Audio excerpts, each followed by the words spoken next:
Okay, whew. I just got off of a back-to-back Zooms and now we have LinkedIn Live. So let me make sure I'm getting everything set up here so that it is working, which I am not sure it is.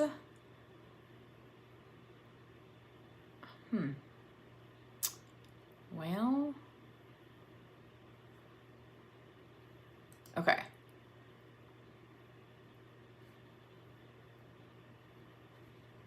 Let's see here. Let me know when you guys are on here. I'm not sure. Okay, here we go. It's on. Whew. Let me know when you guys are live and with me. Let me know in the comments. I'm a couple minutes late because I literally had a 10 a.m. and an 11 a.m. Mastermind, Zoom, and workshop training for corporate enterprise clients on LinkedIn. Awesome, Gary. Thanks so much for being here. So thank you guys for joining me today. So I want to talk today a little bit about new LinkedIn updates and some tips and tricks for you guys. So I am just getting everything pulled up here because, as mentioned, I have been back-to-back on camera all day. So have a couple of things here. So when you guys are here, let me know in the comments. Thank you, Gary, for joining. So this is my Ambitious Outcome series where I go live on LinkedIn to talk about all things LinkedIn, social selling, thought leadership, content marketing, etc. When I'm not sharing content across my digital platforms, especially LinkedIn, I am working with enterprise technology companies and training sales and marketing teams on how to better leverage LinkedIn, which is what we are going to talk about today. So, hey, Eric, thanks so much for joining. And so glad to hear that. It's always so delayed and awkward on my end. You guys are probably like, okay, girl, like get on with it already. And I never see what's happening until like minutes later. Awesome, John. Thanks so much for being here. So I have some updates today for you guys on the LinkedIn front. And before, oh, you like my hairstyle? Thanks. Appreciate it. Yeah, it's like the only time the last time I curled it like this was for a month ago was when I was speaking in San Diego, actually, which was the last time I put effort into my hair. So glad you like it, Eric. Hey, Paul, glad you are ready. So before we get into it, if you guys know of any companies or yours who ever want LinkedIn training, workshops, strategies, and help with social selling, content marketing, etc., please let me know. Happy to help them and reward you for your referral. So just an FYI there. So there are several updates I want to go over with you today on LinkedIn as far as what's happening with the platform and stuff that's being released. And then I want to give you some tips and tricks that we have found to work well. And then I also want to talk to you guys about the algorithm. Okay. So that's what the plan is today. If you guys have any questions throughout, let me know in the comments and we'll answer them for you. So first thing, you guys probably saw my poll that I posted last week or so. By the way, it blew up. So I posted a poll about the stories, LinkedIn stories, and how they were disappearing. And I was kind of surprised at how many people didn't even know that stories existed. Did you guys all know that LinkedIn stories was a thing? Like, let me know in the chat if you knew that was a thing, because a lot of people didn't. So that poll ended up getting like 115,000 views, by the way. I think it's because I was probably the only one talking about it on the day it was the last day of their stories. So it blew up.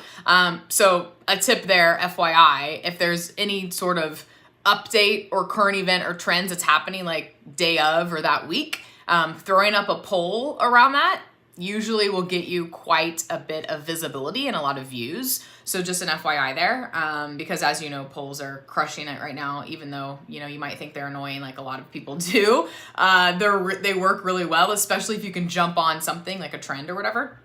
So LinkedIn is replacing stories with the audio feature. Hey, Dale, thanks for hopping on. So they are going to launch an audio room, which is similar to Clubhouse, right? Which I haven't logged on to Clubhouse or logged on, whatever. I haven't pulled up the Clubhouse app on my phone in months, but I used to when it was, the cool thing to do. So that's what's happening with LinkedIn is they are replacing that with that new feature. So just a heads up there.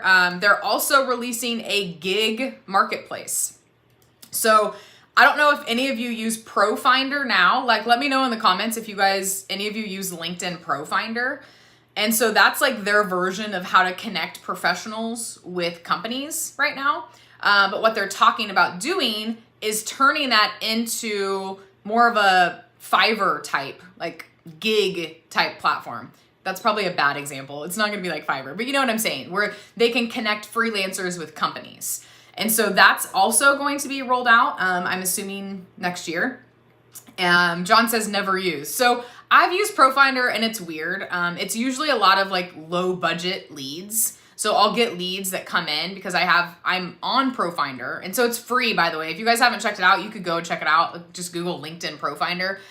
I'm not a massive fan of it, but basically you can put your services and what you do. Like you could put SEO, right? I think mine's so old, but we're not even doing a ton of SEO, but it says like SEO, content marketing, the traditional digital marketing stuff. And so I'll get leads from it that come in my inbox. And I've talked to one of them on the phone, and this was last year, but their budget was just super low that it wasn't a good fit. So I'm hoping that this new marketplace will be better than LinkedIn ProFinder. Eric says, LinkedIn stories, not ringing any bells, LOL. You're funny, Eric, you're funny. So that is an update there. Also, something else that's kind of cool that they're rolling out are better analytics for content. How many of you guys use the Shield app for your LinkedIn analytics? So we use a third party called Shield app, and it has amazing data for your posts because LinkedIn data is not the best when it comes to giving you analytics from your post content. And so we pay for Shield app, which it's affordable and completely worth it. But rumor is that LinkedIn is coming out with their own version of an upgraded analytics platform for content. So just FYI there. Thought that was interesting. Okay, so those are the updates. Now I want to get into a couple of tips for you guys, and I want to talk about the algorithm. And then you can let me know if you have any questions. That is really weird. It feels like my mouth isn't in sync with my voice. But now it does. Okay, strange. So, algorithm. Now, this is something that, we're all trying to obviously always understand and win over the algorithm, right? Like that's the whole point. Like we want our posts to be seen as much as they can on the LinkedIn platform, but it's not just about the algorithm. Like you have to write content and create content for your people and for your community for them to actually want to engage with you, right? So I kind of want to go over today. I've been talking a lot about this with my corporate training clients, is really helping them understand the algorithm on LinkedIn, how it works, and how you guys can use it to your advantage. So how you can avoid certain things that don't work, that the algorithm doesn't like, and then how you can start doing things the algorithm does like so that your posts will get seen more. And that's what I kind of want to talk about right now. So the first thing is like there are 3 things the algorithm looks for. And like the most 3 important things are the factors that go into the algorithm. And the first one is personal connections. So that means people that you work with, colleagues, people that you are conversing with in LinkedIn Messenger a lot, and then people who you are engaging with a lot on their content. And then first degree connections, right? So the people that you work with at the same company, colleagues, and the people that you are conversing with via Messenger, your posts are going to show more to them than anyone else. And people that you engage with on their posts. So if you're leaving comments on people's posts, they're leaving comments back on your posts. They're going to see your content more than anyone else. And so this is why I always encourage people to build relationships, send connection requests, and start dialogue and conversations with people, especially prospects. So if you are using LinkedIn for social selling and landing new sales opportunities, it is so advantageous for you to strike up conversations with all of your prospects in LinkedIn Messenger. Send them helpful information with their permission. Never send anything without their permission, by the way, but you can strike up conversations with them. And then the more you're talking to them, the more they're going to see your stuff and your content, okay? So that's the first thing the algorithm looks for, are personal connections. And I'm not just talking about first degree connections here. These are people you're actually interacting with on LinkedIn, okay? So that's 1. 2 is interest relevance. This is the second thing that the algorithm looks for. How relevant is your content to your audience?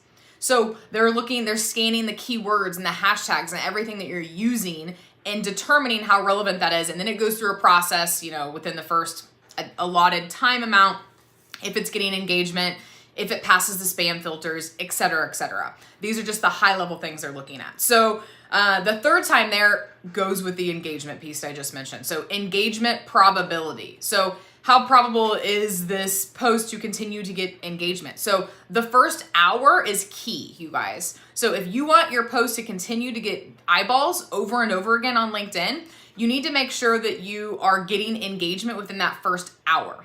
Likes, comments, that is key. So a tip that I give my clients that I work with and a lot of sales teams for enterprise tech companies is leverage your colleagues. Leverage your colleagues to help you with that engagement. So ping people that you work with or even friends and ask them to leave a comment. So this happens like my entrepreneur friends and I, if we have something that we want, extra love on LinkedIn, we just text each other. Hey, and this isn't like our own pod, like pods work well too, as you guys know, and I can talk about that here in a second, but this is just literally like a friend, like, hey, would you mind going and liking and commenting on this post? Like, it's super simple, but if you guys have posts that you spent a decent amount of time on, or it's really important for you to get maximum eyeballs on this post, do whatever you gotta do to get engagement within that first hour. That's key. Because then that's gonna tell the algorithm, oh, this post is engaging, and I'm gonna keep showing it to people. Another part of that is the see more button. So you want people to click that see more button so they actually, your content's engaging enough for them to want to click it, right? So they want to continue reading it or watching. But that's an algorithm factor. So they're looking at the see more button and how often it's being clicked, how long people are spending on your content, which is called dwell time. So the length that people are spending on your content is key as well when it comes to those algorithm factors. So those are the three like main things they're looking for. And then of course there's lots of little buckets underneath those, obviously. Okay, so let me know if you have any questions on those, and I'm gonna kind of get into now about how to avoid doing certain things the algorithm does not like. And so I'll talk about that and then give you some tips on how to continue, making the algorithm and your readers, viewers, watchers happy. So I talk about this a lot, but it still happens all the time. External links and posts LinkedIn does not like, nor does Facebook, nor does any other social media platform. They don't like when you take people off their platform. So if you're sharing a blog post, put the link in the comments. And so this is what I train my sales teams on. Is, when your company has lots of great blog content, you, instead of going and sharing the direct link, what you want to do is you kind of want to take that blog content, turn it into a LinkedIn worthy post, and then all you have to do is kind of repurpose it, right? So you can even use emojis with like, check boxes, or even like the 1, 2, 3 emojis, like top 3 things, XYZ. Headline is key. You can even use the same blog post title as like the top headline for your LinkedIn post. So the very first sentence people see, and then you just want to kind of recap that blog. So you don't want to take word for word, like copy and paste everything, but you can literally copy and paste certain things from a blog, from an article, from wherever, and then you put that into the post itself. You take an image from the blog and you use that as the image, if there is one. If there's not one, totally fine. You don't need an image. And then at the end, you have some sort of call to action. So you're not leading with your solutions, you're leading to your solution. So it's value, top 1, 2, 3 points, bullet points. You can give people tips. And at the end, tie in how your solution can help them, right? So, a call to action for them to message you, click the link to schedule a demo, whatever it is. And then you can say, continue reading the full blog post here. And then you can literally put the blog in the link if you want, or you don't even have to do that. You can literally just put the call to action in the link itself, in the comments, the call to action in the comments. And then that's that, And so it's just a different take on repurposing stuff, but instead of sharing the link directly, you're posting it natively, which is going to get considerably more eyeballs than if you were to just take a blog post link and share it, or if you were to share something from your company page. Because shares don't do the greatest. So I'm a big fan of sharing content, don't get me wrong. And if it's going to prevent you from posting on LinkedIn, like by all means, share away. With that said, we have done a lot of different tests, like my own test, like me personally, plus people that I work with, collaborate with, etc. And there is a considerable difference in views, considerable when you share content on LinkedIn versus when you're just posting it natively. So if you have something you want to share, you can literally just copy and paste that from someone else. And then at the top say, you know, Susie Smith had this great post today on XYZ. And then you say your 2 cents. And then you just paste a little bit in there from Susie Smith's post. And then you can put the link, the full link in the comments to her post. Susie's full post is here. Check it out. Link. So I'm just giving you guys some ideas here on how to curate content still. So you can still curate other people's content, but instead of sharing it directly, you're kind of repurposing it in a way that makes it a native post. And it's going to boost your thought leadership too, because you're giving your 2 cents on this and you're kind of repositioning it in a way. And literally, you guys, it takes like 5 minutes to do this. It takes like 10 seconds to share something. I get that, with your 2 cents. And maybe 5 minutes, maybe, that's tops, to do what I'm telling you here and make it a unique post for your own LinkedIn. Okay. Let me know if that makes sense and if you guys have any questions there.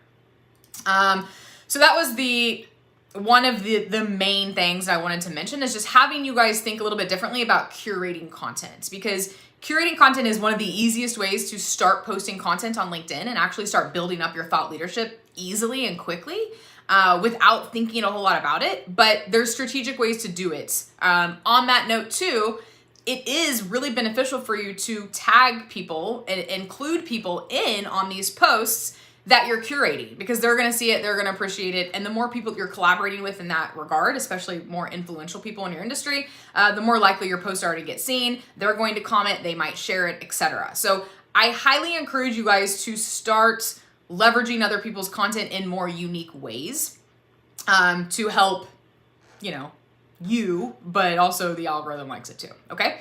Another thing that I want to mention is posting multiple times in a day.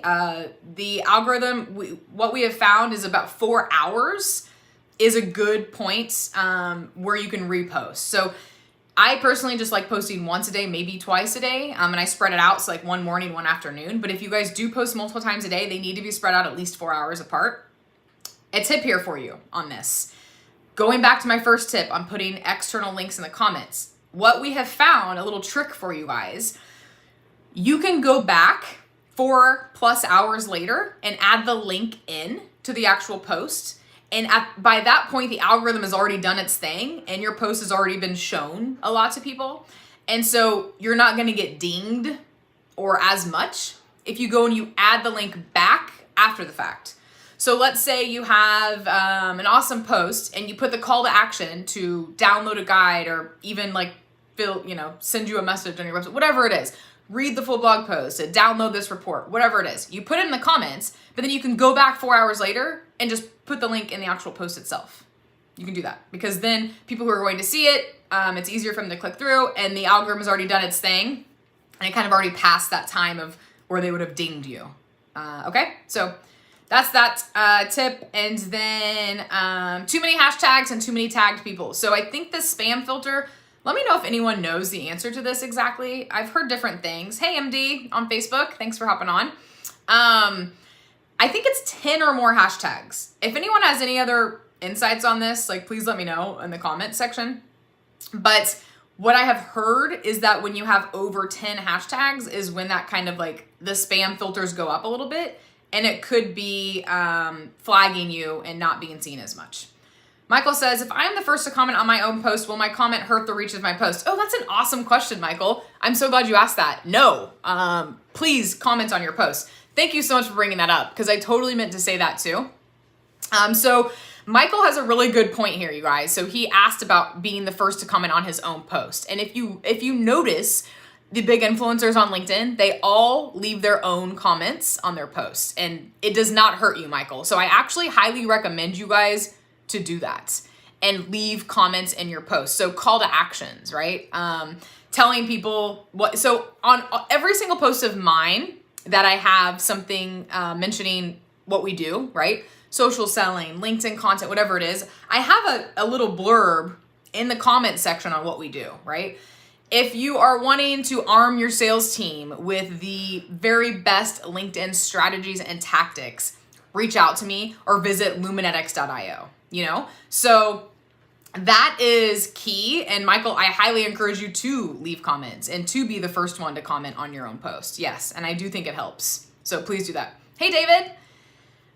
John says, Adam Houlihan, I love that last name, by the way, 3 to 5 max hashtags. That's funny you mentioned that, John, because that's literally what I recommend everyone is use 3 to 5 hashtags. So good to know. I just know at a certain point, at a certain threshold, they start raising the spam filters, and I want to say it's 10, but it could even be like 8 or something on hashtags. So 3 to 5, echoing what John said, what Adam heard from John, and this is what I tell people too. So 3 to 5 hashtags are key. And then John also asked, what time do you use between repurposed posts with different headlines and slightly modified content?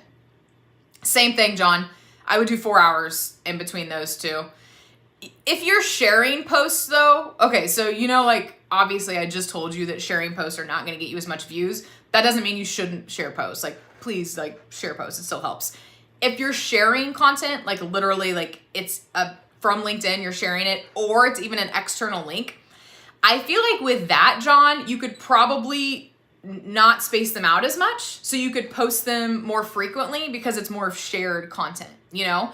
But I still feel like you probably follow like the general rule of thumb of spacing everything out 4 hours. However, if you have like multiple things you want to post on that particular day, just put an emphasis on the native post that you aren't sharing and make sure that is spaced out appropriately, and maybe make that the first post of the day, and then maybe the other post in the afternoon, you can do the shares, if that makes sense, because timing is everything too, and LinkedIn mornings are best. So AM, like Monday through Friday, ideally, but Tuesday, Wednesday, Thursday, you're gonna get the most engagement in the morning on LinkedIn. And so that prime time needs to be reserved for your guys' best content that's native content. So not stuff you guys are sharing, okay?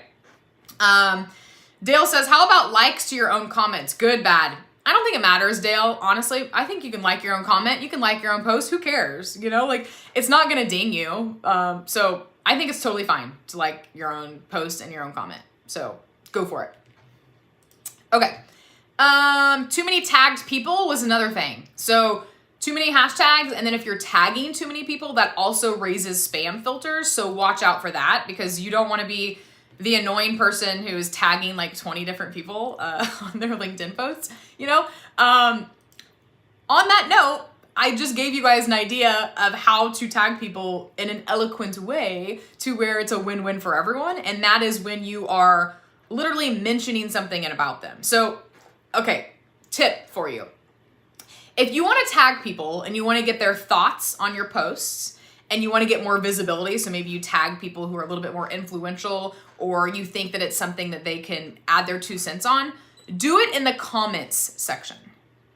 So write a post, go to the comment section and tag people in the comment section, and then ask for their opinion. Only do 5 people at once though in the comments. So tag 5 people in a comment. You can maybe do it like 3 different times, you know, if you want to tag 15 people, that's a lot, but you know, you could do that. Then in terms of who you tag in the actual post itself, you want to do that when you're talking about people. So let's say you're mentioning a colleague, right? Or mentioning a client. Let's say you're telling a customer story.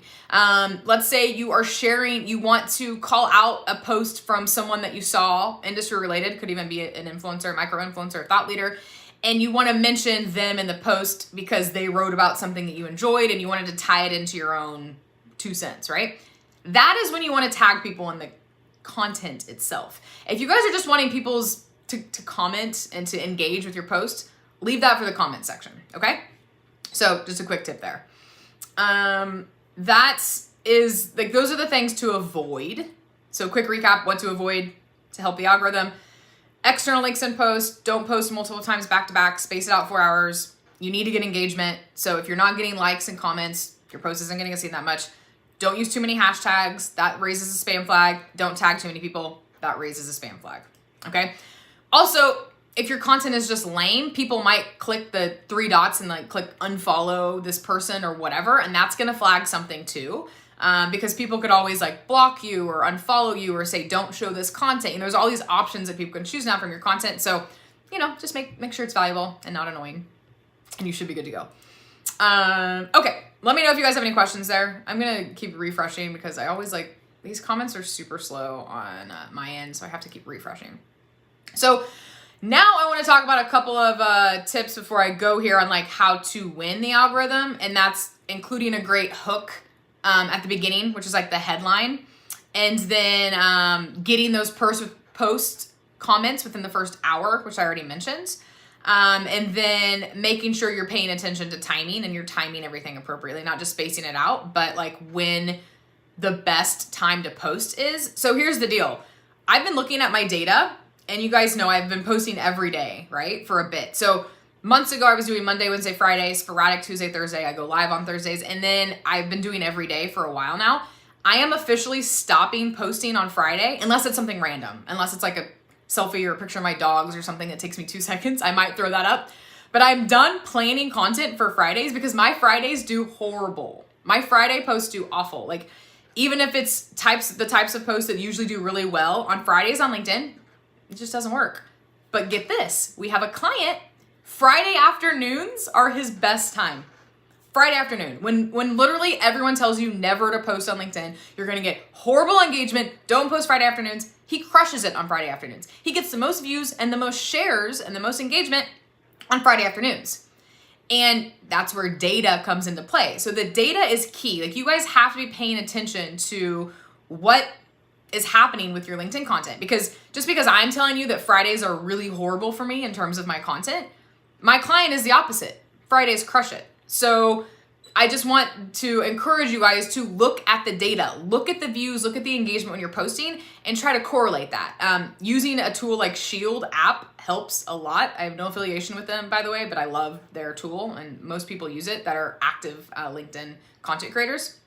So just FYI there, posting time is important. David says, the times change dramatically. It really makes no sense. I know, right? It doesn't make any sense. That's why you have to pay attention to data and try new things. So I'm a big fan too of trying new things. Try different times. Try posting on the weekends. Like, try random times that people tell you don't ever do it. Try it, because who knows? It could work. Everyone's audience and everyone's content and goals are so different. The only way you're going to know is if you do it and try it. And if it doesn't work, who cares? Like, just try something else, try a different time. Like, I just encourage you guys to just start going out there, creating content and making things happen and just trying it, posting. And if something flops or obviously it's not a good time, well, now you learned, do it again at a different time, Jesse says, how do you plan your content strategy? Oh, good question, Jesse. This is a good one of my favorite topics. So I have a content journal that I keep in a Google Doc. I have horrible handwriting, so I never try to write anything down because I can't even read my own handwriting. True story.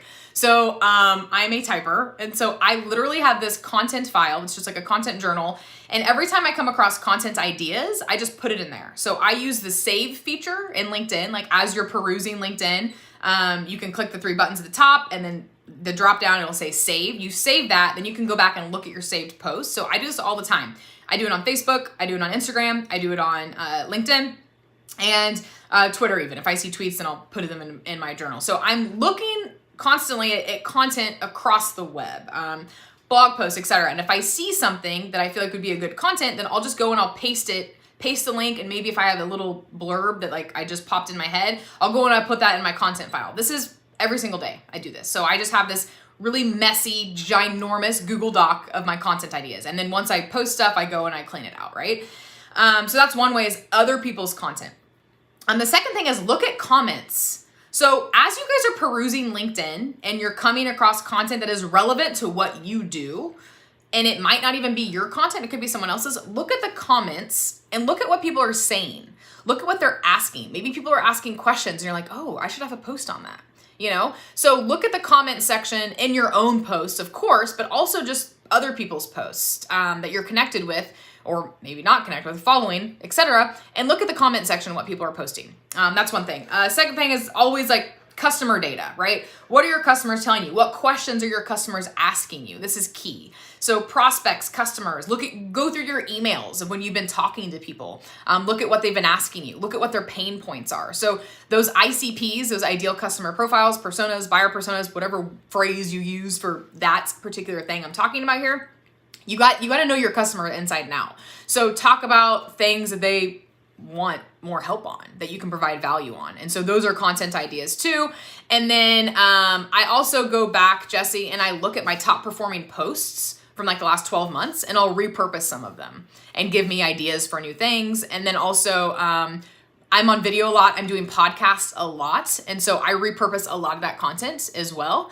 But I write my content on Sundays. So Sundays are my day of content creation. And so what I'll do is we have a system down at ModGirl where we have this all in Basecamp and Google Drive, and we have a document for every single week, including the newsletter that I release once a week. By the way, if you guys want to join, I share my LinkedIn tips every Thursday in a newsletter, LinkedIn Insiders. It's on my profile, pinged at the top, or pinged, that's funny.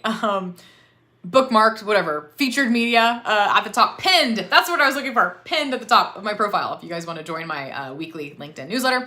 And then Sunday, Jesse, is when I literally go back and I look at all that content that I had pasted into the document for the week, or could even be months old content ideas that I haven't posted yet. And I'll go and look at all of that. I'll look at all my saved posts from other people. And then I will write my content on Sundays for Monday through Friday. So that week, I do it on Sunday, and then same thing, newsletter, everything gets done on Sunday. So did that help, Jesse, answer your question? It's easier for me to write on weekends, create, whatever you want to talk about there. It's funny you mentioned that, Jesse. So Jesse just asked, what's your live strategy, and do they benefit you growing on LinkedIn? That's really funny you asked that, because I have a update for you, and my dog is not barking. Sorry about that. If accounts are restricting, what should we do? Okay, so LinkedIn Live is great. It's a great way to build your community. Dolly. Sorry, you guys. This is what happens when you work from home and have little dogs that bark. With that said, Jesse, I am changing up my strategy in 2022, and I will have an update for you then. But LinkedIn Live is great if you have an active audience on LinkedIn that's following your LinkedIn Live. But I love it because I can take clips, like I'm giving you guys these tips on my LinkedIn Live. And then what I do is I splice them into little mini video clips that I then share on LinkedIn and social media. So it's great for that too. But I'm a big fan of LinkedIn Live. I think it helps build community as well. And yes, it's helped me. Jesse says, yes, it's helped. Shiranjiv, sorry if I pronounced your name wrong. If accounts restricting, what should you do? Oh, like if your account got banned? I don't really know how to help you there. Except for you can go, if you've been slapped on the wrist, right, for doing something that LinkedIn doesn't like, there's a process and that you fill out a form and basically ask for forgiveness and try to get your account back. That's the only thing you can do. So you have to reach out to LinkedIn's team. I think they have a whole page on this. And then they will look into it and let you know if you can get your account back up. I think that's what you meant. If you meant something else, let me know. Okay. So let me know if you guys have any other questions. I always have so much to share with you, and 30 minutes goes by so fast. And I feel like my mouth and my audio are still not matching up right now, but maybe they are. Maybe it's just on my end. So I hope you guys found this helpful. I do have, in December, I have an exciting update for you, but I need to figure out a little bit more of the details before. So some things are changing starting in January with this LinkedIn Live and some other bits. Big things happening at ModGirl, which is exciting. So going to be doing more different types of media, video, podcast type stuff. So I will keep you posted on that. But until then, I will be live again next month in November. I think I might actually be, no, I won't. I'm going to Hawaii in November, and I was like, I wonder if I'm gonna have to go live in Hawaii for you guys, which I would, but I think it's the week before that.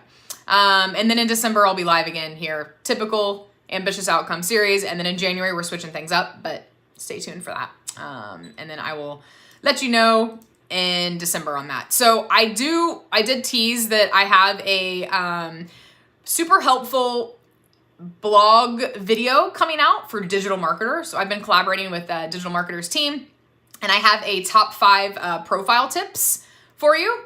So stay tuned for that. A couple of them include like making sure you are doing your cover story video by turning on creator mode, and then also your name pronunciation, the audio note that you can do on LinkedIn Mobile. Both of these are LinkedIn Mobile tips. So if you guys have not done that yet, please do. Those are 2 of my 5 tips.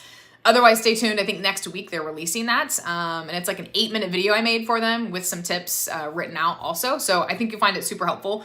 So I will share it on my LinkedIn, pay attention. But those are 2 of the 5 tips I shared that you guys can literally go do now if you haven't already.